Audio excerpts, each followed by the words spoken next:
which is quite an interest. Both the pentagon and heptadecagon are interesting mathematical objects, much more interesting than would appear when you first glance at them. Now, that means we're going to have to deal, in some sense, superficial or not, with two major works. Everyone knows that Euclid's Elements is an important mathematical text. It's been around for a long time, had influence of various kinds. And Gauss's Arithmetical Investigations is a newer book, but it's, of course, a great mathematical book. And we will have to just deal with it just a little. Some parts of it, not all of it, of course.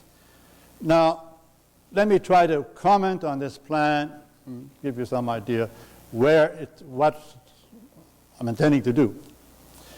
So, the purpose of the Pythagorean theorem, with which you may be familiar, but in the context of the construction of the regular pentagon, our interest in the Pythagorean theorem is to some extent the manner in which it's implicated in the construction of the regular pentagon. And its purpose is to construct a certain quadratic irrational, or surd. Now, I have to explain later what the quadratic irrational, or surd, is. And, of course, you may feel that this is simply a rehash of high school geometry. Fair enough. But I want to stress that quadratic irrationals are still a very important topic for mathematicians. And certainly slightly more complicated irrationals remain a source of great mystery. For the mathematicians in the audience, I want to point out that those associated, those of icosahedral type, which are relatively simple as irrationalities go, are still absolutely mysterious to, I think, each and every one of us. Now, moreover, and we'll only observe this in passing, it's not so relevant to my purposes here, but quadratic irrationalities in the Pythagorean theorem were the source of an important crisis in Greek mathematics that lasted more than a century. It was only resolved by a new understanding of the notion of number. Now, if I were better informed, I would probably spend more time discussing that particular crisis, but since I'm not particularly well informed, I'll only mention it in passing. Now, as its name suggests, and as you'll see when we come to pictures, the regular pentagon is a symmetric object. It's a polygon with 5 sides, all of equal length, and the angles between adjacent sides are all equal. Now, so it has, and you'll see this geometrically, an evident 5-fold geometric symmetry. Now, what it also has, and in some sense the bulk of the first three, what was intended as the first 3 lectures, is devoted to revealing that it also has a 4-fold symmetry. And it's this 4-fold symmetry which is the key to its construction, to the possibility of constructing it with ruler and compass in the way that Euclid did. So to do this, we have to demands an algebraic analysis. This algebraic analysis can only be carried out with the help of complex numbers, so we have to spend some time introducing them. Now, of course, complex numbers are second nature to anyone with mathematical training, but not to others. And since it's the others to whom these lectures are addressed, I want to spend the necessary time discussing them. Now, once we understand this hidden 4-fold symmetry of the pentagon, then we'll be in a position to understand something in some sense much more complicated, and that is the 16-fold symmetry of the regular heptadecagon, so of the 17-sided figure. Now, I point out to you that in contrast to this, you may ask yourself with reason, why go to the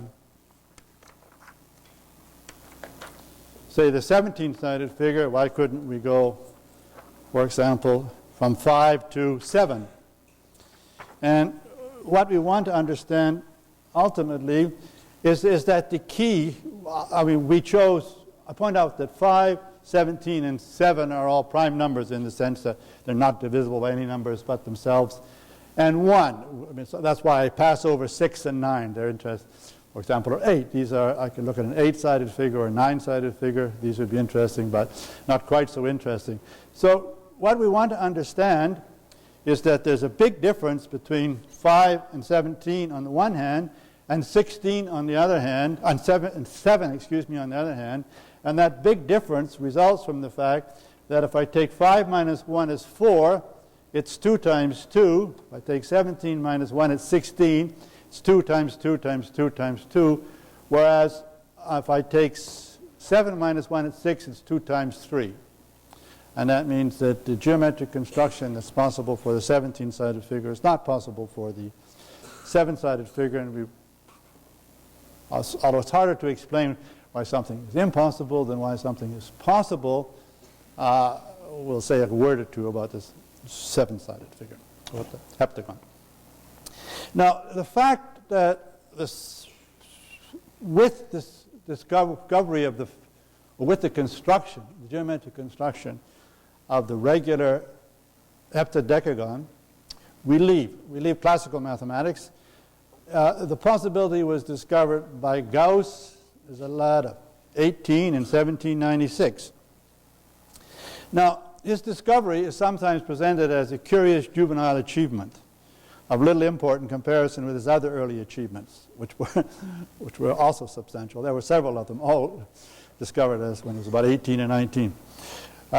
So now it would be better if I were able to say when the time comes, it won't come for a while, more about Gauss. And my feeling is, when I think about it, that I've always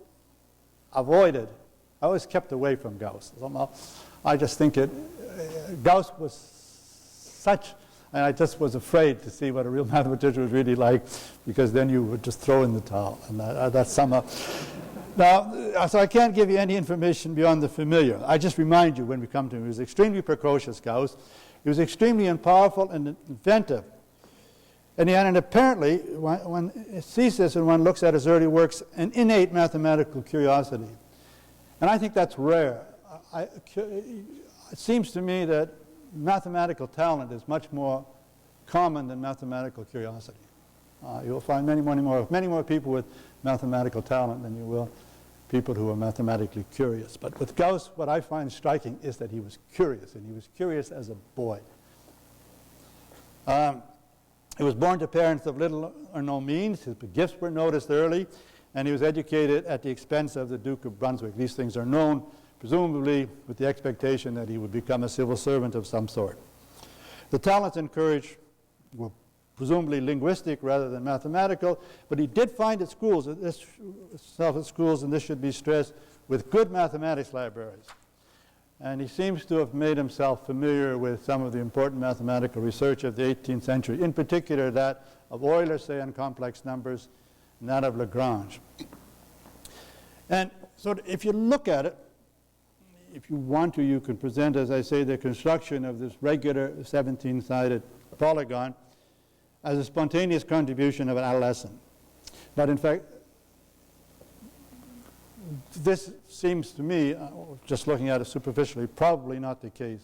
It seems to have been rendered possible by his familiarity with the complex numbers, which were developed extensively in the 18th century, and by familiarity with Lagrange's attempts to analyze the solutions of equations by radicals, which is what we're going to do. Some of what's, I don't know, and I don't know whether anyone has an answer to this. What may have been spontaneous in his achievement was the return after more than 2 millennia. Remember that the Pentagon was constructed about maybe 500 BC, and Gauss is at the tail end of the 18th century. So far as I know, his return to the problem after more than 2 millennia, somehow prompted by Lagrange's results, was spontaneous, but I don't know. So as I say, it turned out that often as I've been presenting these lectures, I've been brought face to face with my own ignorance, and this is another case. Now, the plan and its structure are now more or less clear, and there's perhaps one obvious defect of the plan, namely, it seems to me now that I have more material than I can present in 4 hours. And my solution to that problem is the obvious one: I'm simply going to run over it. provided there's someone to listen to me. So I may take more than 4 hours. I don't want to rush. In fact, 1 hour, if you think about it, for the material in any of these 4 sections is not enough. Not enough to make the material comprehensible, and it's really not enough to make the presentation fun. And I myself found that once started on the construction of the Pentagon, I was quite taken in by it, and I would like to present it in some detail, some comprehensible detail. I've said this before, I repeat it, that my feeling for the Greeks as mathematicians is every bit as inadequate as that for the youthful Gauss. I really don't know where their curiosity and their depth came from. I suppose that no one does. We ourselves live in a highly structured environment that's dedicated to research. We earn our living by it. We pin our hopes of recognition on it. But the questions we ask and the problems we solve are determined more by tradition, I would say, more by our colleagues than our own natural and spontaneous curiosity. That's just the nature of things. So that a brief romp with Greek mathematics, as I put it here in a rather silly way, in which we examine the construction of the Pentagon at length, may be amusing. Maybe an occasion, as I say here, to capture briefly the laudable spirit of the Greeks. So, an hour is not enough for the adequate understanding of complex numbers and analytic geometry. That would take a little bit more time. That's hard work, of course. The complex numbers are an enormously effective tool, but they completely swallow the geometry, and it may be worthwhile to take a few minutes as we present them to ask ourselves why and how the geometry disappears in the algebra. And this 4-fold or 16-fold symmetry that I talked about, the algebraic symmetry, is very subtle. It's much more subtle than the 5-fold or 17-fold geometric symmetry, and we should take some time to reflect on it. Since it will reappear again and in spades when, and of course if, we discuss Galois and Kummer, as I plan to do in the second term, it's probably best to get used to this kind of symmetry now. All right. So as I said, my plan is simply to go on. I hope this leaves me some listeners and enough time to prepare for the second set in the spring. Now, just as an aside, I did give one of these hour public lectures. And I started off with a little bit of poetry. Now, I would like to do that here too, just if you don't mind. You probably won't appreciate it very much. I said to myself, I would like to start off with a little bit of poetry. Not very much, but just a tiny bit. And what came to mind? What came to mind was a poem of Rilke, Der Schauende, so the beholder, I guess. Now, I looked at this poem again, and I discovered I hadn't remembered it quite correctly, but it turned out to be much more pertinent to my theme than what I'd remembered. So I want to give it to you. Now, I'm not going to read it as long. There are just a couple of parts. I didn't look for a translation. I have one translation, but not into English. And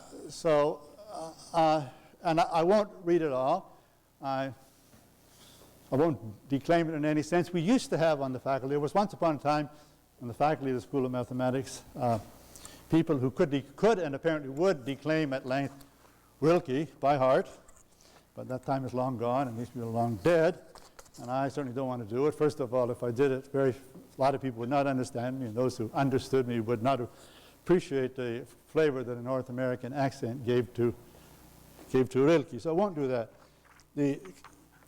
As a basis of comparison, there are a large number of people whose mother tongue is Russian. That's a translation by Pasternak. Okay, so remember my theme. So I will start here, okay? Das ewige Ungemeine will nicht von uns gebogen sein. But what that means, of course, in plain English, and what it says here is that mathematics is damn hard, right? The eternal and the uncommon will just not be bent by us. And I think that's the point, that mathematics is hard, and it's given to very few people to make any serious inroad into mathematics. Most of us simply struggle for many, many years, decades in some cases, and we get nowhere. We just throw ourselves against the walls, in vain against the walls of impregnable fortress. Now, Rilke, I don't know too much about Rilke, but my impression is that he was a rather timid fellow with big ideas. So I rather like that type of sentence. So he proposes an alternative, which is at the very end here. Okay, so the Sieger laden ihn nicht ein. So he does have no chance of success. On, I'll just read it. I'll just give you the English. Sein Wachstum ist der Tiefbesiegte von immer größeren zu sein. So the idea here is that if you're going just beating your head against a stone wall anyhow, make that wall high. Right? Try harder. And this is not something that either the NSF or your department chairman will recommend to you, but I think it has something to be said for it. Right? And in fact, once, after a certain age, when you no longer have either the NSF or department chairman breathing down your neck, you can look at things in a slightly different way. And I think this, so to speak, will be the tenor of these talks. So let's go back up here. Ließen wir ähnliche den Dingen uns so vom großen Sturm bezwingen. And that's it. Now, or as Pasternak has it, and that's the one part where I like Pasternak a little bit bigger, we're going to let ourselves yield to the force of the elements. And that's somehow the idea. If you can't win anyhow, just drift along and see what's out there. And that was, I think, my idea when I decided that for my own sake I would give these lectures, that I would just try to see what was out there and for change. And as I said, Rilke was a very enthusiastic guy, and so after I had this, I'm sorry, I have just 2 lines. They're from a Brecht Weill song, and they suggest a little modesty, that perhaps it's not just the big storm that counts, but we should pay attention to the little winds as well. And so I'm going to try here not to be, I think that by and large you'll discover that although I have some big storms in mind, I think I'm going to spend a lot of time with little winds too. So that's the poetry. I recommend Rilke to you, and I certainly recommend Pasternak to you, but that's not my topic here. So I would like to, as a beginning, just return for a minute to the beginnings of what I've described as an unsuccessful effort over more than 4 decades to master a difficult trade, that of mathematics. Through a kind of fluke, I found myself at university at quite an early age. I wasn't quite 17, but I had no preparation whatsoever. That can happen in North America, at least in Canada. And whereupon, on an impulse that I now think I understand, but I don't want to describe to you, I decided, although I had no notion whatsoever of mathematics or physics, no notion whatsoever of academic life. I didn't know at the time what it meant to have a PhD. It wasn't the notion with which I was familiar. I wanted to be a mathematician or perhaps a physicist. Now, physics turned out to be too hard for me. In fact, I'm of the opinion that although mathematics is something you can learn more or less on your own without too much help, this is not the case with physics, but I may be wrong. But what happened was that not long after this decision, I came across in the window of a stationer's shop this thick volume. There was at that time a series of thick volumes called the Library of Living Philosophers. And there was a volume on Alfred North Whitehead, a volume on Dewey and things like that, and in particular there was a volume on Einstein. And I decided to acquire it, and I did acquire it. I wanted to say it was, for those, I don't know if there's anyone familiar with the local geography, this was in a stationer's shop in a relatively small town near the village in which I grew up.